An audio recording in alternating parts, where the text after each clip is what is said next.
Okay, let's go ahead and find the population n from its derivative. The population n will be the initial population, which is 200 cells, plus the integral from 0 to t of its derivative. Now we will have to use a dummy variable here that's different than t because we've already used t in the upper limit of integration.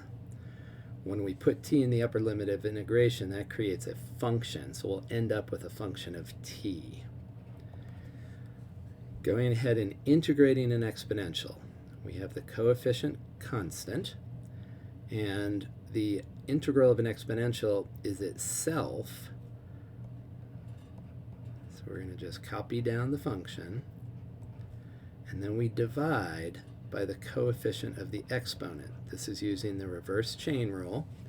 The exponent is linear, so we can do this reverse chain rule idea.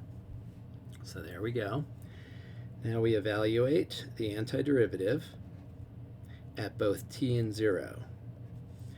Now this antiderivative has a constant out here. All of that is a leading coefficient. It's a constant. I'm going to factor that to the front. There's no need to simplify this at this point. So we're just going to leave it like this. And then we're going to plug t in for the x. And that will give us this.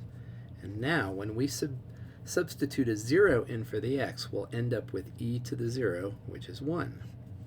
So there is our population function. This tells us the population at a time t. So that's n of t. Now part B here says that we want to find the population after 14 days. So what we're going to do is plug in 14 for t.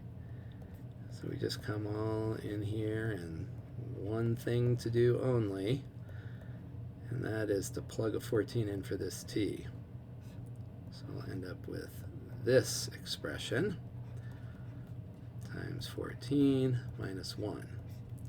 And now we're going to have to plug that into our calculator.